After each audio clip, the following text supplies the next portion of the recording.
Question है, एक आदमी कोई निश्चित दूरी 10 किलोमीटर प्रति घंटे की चाल से तय करता है और 15 मिनट लेट हो जाता है।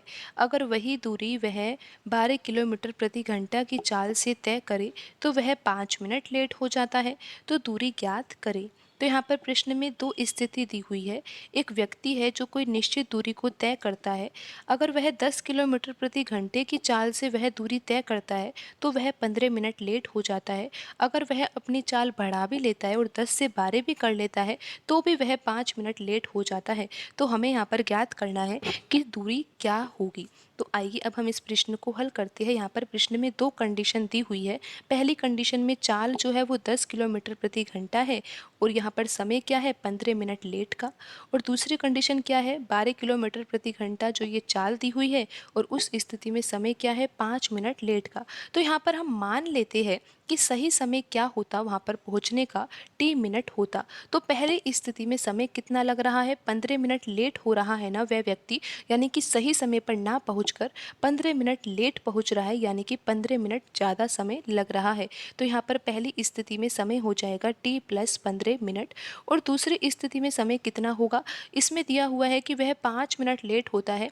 पहली स्थिति में 15 मिनट लेट होता है तो हमने समय लिखा है टी प्लस 15 मिनट, और दूसरी स्थिति में 5 मिनट लेट होता है तो दूसरी स्थिति के लिए समय होगा टी प्लस 5 मिनट। तो इस तरह से यहाँ पर आपको मानना है। आइए अब हम यहाँ पर इस प्रश्न को हल करते हैं। तो यहाँ पर हम दूरी निकालेंगे, क्योंकि दूरी तो यहाँ पर समान ही है ना। पहली स्थिति में भी दूरी समान है और दूसरी स्थिति में भी दूरी तो समान ही है। और आपको पता है कि दूरी बराबर क्या होता है, दूरी बराबर होता है चाल गुणा समय। तो यहाँ पर दो स्थिति है, तो पहली स्थिति और दूसरी स्थिति दोनों में ही चाल और समय तो अलग अलग है, लेकिन दूरी क्या है समान है। तो दूरी को तो हम टी से ही दर्शा देते हैं, लेकिन चाल के लिए हम यहाँ पर S1 लिख देते हैं और समय के लिए हम यहाँ पर T1 लिख देते हैं। अब आप देखिए पहली स्थिति में जो चाल दी हुई है वो कितनी है 10 किलोमीटर प्रति घंटा, तो यहाँ पर हम 10 लिख देते हैं। लेकिन आप यहाँ पर ये ध्यान दीजिए कि यहाँ पर जो पहली स्थिति में समय है ना, हमने माना है कि सही समय तो टी है, लेकिन 15 मिनट देरी हो रही है तो समय कितना लग रहा है टी प्लस 15 मिनट। अब आप यहाँ पर ध्यान दीजिए कि हम यहाँ पर जो समय को लिख रहे हैं वो मिनट में लिख रहे हैं, लेकिन यहाँ पर जो चाल दी हुई है वो किलोमीटर प्रति घंटा में दी हुई है।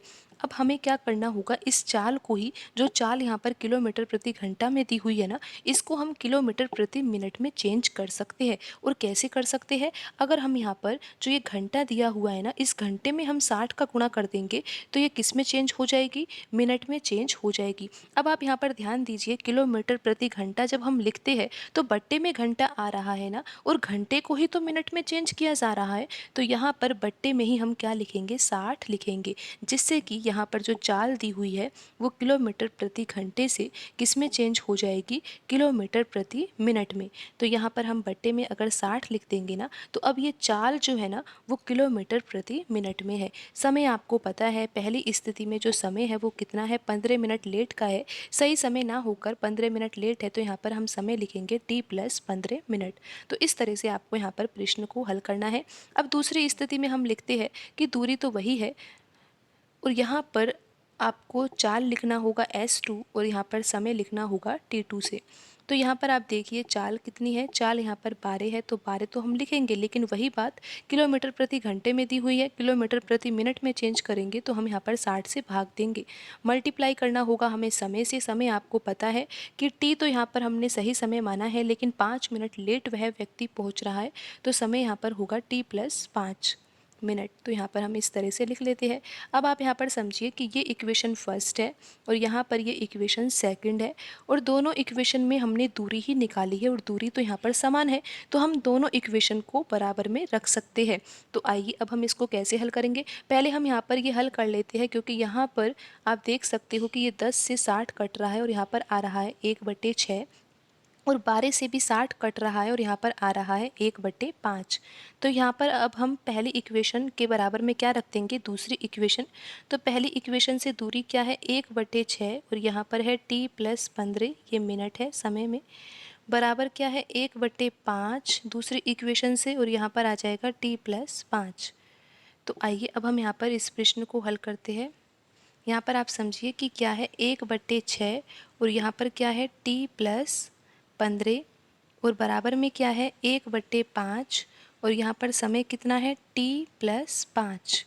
तो यहाँ पर अब हम आगे हल कैसे करेंगे, यहाँ पर हम क्रॉस मल्टीप्लाई करेंगे। 5 का गुणा तो किससे होगा t+15 से, और यहाँ पर 6 का गुणा किससे होगा t+5 से। यहाँ से हम समय ज्ञात करेंगे कि सही समय क्या था पहुँचने का, उसके बाद हम फिर दूरी भी ज्ञात कर लेंगे। तो आइए अब हम यहाँ पर इस इक्वेशन को हल करते हैं। 5 का गुणा कोष्टक में होगा तो 5t प्लस यहाँ पर 75 आ जाएगा, और यहाँ पर 6t और यहाँ पर आ जाएगा 30। तो यहाँ से अगर हम इक्वेशन को हल करेंगे तो t बराबर कितना आ जाएगा, t बराबर आ जाएगा यहाँ पर 45 मिनट। तो आप यहाँ पर ये समझिए कि यहाँ पर जो सही समय था ना पहुँचने का वो कितना था, 45 मिनट था। तो आइए अब हम यहाँ पर दूरी कैसे ज्ञात करेंगे। दूरी ज्ञात करने के लिए तो हमारे पास यहाँ पर दो कंडीशन दी हुई है, हम किसी भी कंडीशन से ज्ञात कर सकते हैं क्योंकि दूरी तो यहाँ पर समान ही है। अब आप देखिए पहली कंडीशन से हम दूरी ज्ञात करते हैं। आपको पता है कि पहली कंडीशन के लिए यहाँ पर हम लिखेंगे S1 मल्टीप्लाई लिखेंगे हम यहाँ पर T1। तो आप यहाँ पर समझिए कि पहली कंडीशन में जो चाल थी वो कितनी थी 10 थी, तो यहाँ पर हम 10 लिख देंगे। समय आपको पता है कि सही समय तो 45 मिनट था, लेकिन वह व्यक्ति 15 मिनट लेट हो गया था, तो उस व्यक्ति के लिए यहाँ पर जो समय आएगा वो कितना आएगा 60 मिनट आएगा, क्योंकि वह 60 मिनट में वह पहुँच रहा था और सही समय 45 मिनट था। तो यहाँ पर हम 60 मिनट लिखेंगे। लेकिन आप ये ध्यान दीजिए क्योंकि यहाँ पर चाल किलोमीटर प्रति घंटा में है, तो चाल को हमने किलोमीटर प्रति मिनट में चेंज किया था और बट्टे में हमने 60 लिखा था। तो यहाँ पर 60 से 60 कट जाएगा और यहाँ पर दूरी कितनी आ जाएगी 10 किलोमीटर आ जाएगी। तो यहाँ पर कौन सा ऑप्शन सही होगा, ऑप्शन बी यहाँ पर सही होगा। हम दूसरी स्थिति से भी यहाँ पर दूरी को ज्ञात कर सकते हैं क्योंकि दूरी समान है। तो दूसरी स्थिति के लिए यहाँ पर हम लिखेंगे S2 और यहाँ पर मल्टीप्लाई में हम लिखेंगे T2। तो यहाँ पर आपको पता है कि यहाँ पर चाल तो कितनी है 12 किलोमीटर प्रति घंटा है, लेकिन मिनट में चेंज करने के लिए बट्टे में हम 60 लिखेंगे और मल्टीप्लाई करेंगे हम समय से। समय का ध्यान दीजिए आप कितना समय लेंगे, 45 मिनट सही समय है, लेकिन 5 मिनट लेट वह पहुँच रहा है, तो वह कितने समय में पहुँच रहा होगा 50 मिनट में पहुँच रहा होगा। तो हम यहाँ पर 50 लिखेंगे। अब हम इसको हल कर लेते हैं। 12 के पहाड़े से 60 कट जाएगा 5 बार और 5 से 50 कटेगा यहाँ पर 10 बार। तो यहाँ पर दूरी कितनी आ जाएगी, दूरी यहाँ पर आ जाएगी 10 किलोमीटर। आप देख सकते हो दोनों स्थिति से दूरी तो समान ही आएगी और यहाँ पर ऑप्शन बी सही आंसर होगा।